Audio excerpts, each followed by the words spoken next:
ഞാൻ ഒറ്റയ്ക്കല്ലല്ലോ തീരുമാനം എടുക്കുന്നത്. നമുക്കൊരു സംവിധാനമുണ്ട്. ആ സംവിധാനം എല്ലാവരും ചേർന്നിട്ട് ആലോചിച്ച് കാര്യങ്ങളെല്ലാം ചർച്ച ചെയ്യും. ഞാൻ ആരുടെയും കാര്യം പറയാൻ ഒരാളല്ല, ഒറ്റയ്ക്കല്ല തീരുമാനം എടുക്കണം, കൂട്ടായിട്ടാണ് തീരുമാനം എടുക്കണം. ഞാനിപ്പോ ഇവിടെ ഉമ്മൻചാണ്ടി സാറിന്റെ കുടുംബത്തിലേക്കാണ് എത്തിയത്.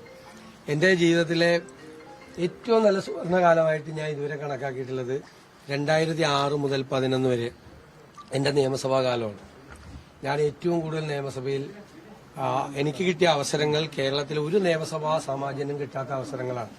ഏറ്റവും കൂടുതൽ അടിയന്തര പ്രമേയങ്ങൾ അവതരിപ്പിച്ചു. മന്ത്രിമാർക്കെതിരായിട്ട് അഴിമതി ആരോപണങ്ങൾ ഉന്നയിച്ചത് ഉൾപ്പെടെയുള്ള നിരവധി. അന്ന് പ്രതിപക്ഷ നേതാവ് ശ്രീ ഉമ്മൻചാണ്ടി സാറായിരുന്നു. അദ്ദേഹം ഏറ്റവും കൂടുതൽ അവസരം തന്ന ഒരു ജനപ്രതിനിധിയായിരുന്നു ഞാൻ, MLA ആയിരുന്നു ഞാൻ.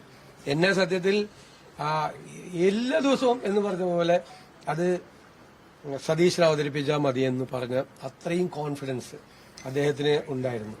എന്റെ രാഷ്ട്രീയ ജീവിതത്തിലൊരു വലിയ നഷ്ടമായി ഞാൻ കണക്കാക്കുന്നത് മന്ത്രിയാകാത്തതല്ല, ഉമ്മൻചാണ്ടി സാർ മുഖ്യമന്ത്രിയായപ്പോൾ ആ മന്ത്രിസഭയിൽ അംഗമാകണം എന്നെനിക്ക് ആഗ്രഹമുണ്ടായിരുന്നു. സത്യത്തിൽ അദ്ദേഹത്തിന്റെ കൂടെ വർക്ക് ചെയ്യണമെന്ന് ഞാൻ അദ്ദേഹത്തെ എപ്പോഴും നിരീക്ഷിക്കുകയും ചെയ്യുന്ന ആളാണ്. നമ്മൾ ഒരു കാര്യം വിമർശിച്ചാൽ, ഞാൻ വിമർശിച്ചിട്ടുണ്ട് എന്നിവരോട് പറഞ്ഞു, CLP മീറ്റിംഗിൽ പറഞ്ഞു, വിമർശിച്ചിട്ടുണ്ട്. അപ്പൊ തന്നെ അദ്ദേഹം വിളിച്ച് സംസാരിച്ചത് ശരിയാണെന്ന് തോന്നിയാൽ അപ്പ നടപടിയാണ് എല്ലാ കാര്യങ്ങൾക്കും. ഞാൻ അദ്ദേഹം മുഖ്യമന്ത്രിയായിരുന്നപ്പോൾ ഒരു ഡസൻ കാര്യങ്ങളിലെങ്കിലും പരാതി പറയാറുണ്ട്. ആ ഒരു ഡസൻ കാര്യങ്ങളിലും അദ്ദേഹം ആ പരാതി അഡ്രസ് ചെയ്തിട്ടുണ്ട്. അപ്പൊ അതായത് അദ്ദേഹത്തെ പോലത്തെ ഒരാൾ വഴികാട്ടിയാണ്. എങ്ങനെ സാധാരണക്കാരെ ചേർത്ത് നിർത്തണം, പാവങ്ങളെ ഹൃദയത്തോട് ചേർത്ത് നിർത്തണം, അവരെ എങ്ങനെ സഹായിക്കും. ഒരാൾ വന്നൊരു സഹായം അഭ്യർത്ഥിച്ചാൽ അദ്ദേഹം അപ്പം മുതൽ ചിന്ത തുടങ്ങി എങ്ങനെ സഹായിക്കാൻ പറ്റുമെന്ന്.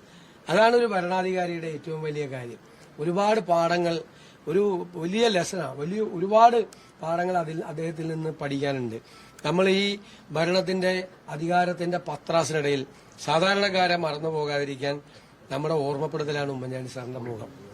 അത് എന്റെ ഹൃദയത്തിലുണ്ടാവും. അതാണ് ഞാൻ ഈ വീട്ടിൽ വന്നിറങ്ങുമ്പോൾ ഞാൻ മനസ്സിൽ അദ്ദേഹത്തിന്റെ ചിത്രത്തിന് മുമ്പിൽ പ്രാർത്ഥിച്ചുകൊണ്ട് ഞാനെടുത്ത തീരുമാനം അതാണ്. അധികാരത്തിന്റെ പത്രാസൊക്കെ ഒരുപാടുണ്ടാവും, നിങ്ങൾക്കറിയാലോ, ഇഷ്ടംപോലെ ഉണ്ടാവും. അതിന്റെ ഇടയിൽ സാധാരണക്കാരെയും പാവപ്പെട്ടവരെയും മറന്നുപോകരുത്.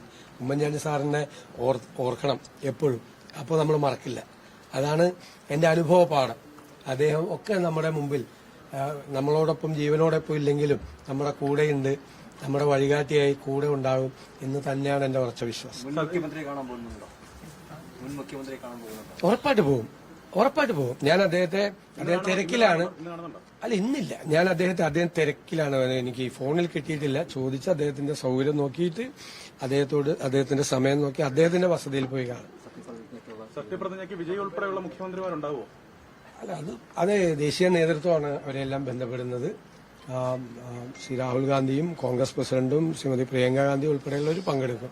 18-ാം തീയതി രാവിലെ 10 മണിക്കാണ് സത്യപ്രതിജ്ഞ. അവരെല്ലാം കോൺഗ്രസ് നേതാക്കളെല്ലാം പങ്കെടുക്കും. ബാക്കിയുള്ള മറ്റുള്ള മുഖ്യമന്ത്രിമാരെ മറ്റു കോർഡിനേറ്റ് ചെയ്യുന്നത് AICCയുടെ നേതൃത്വമാണ്.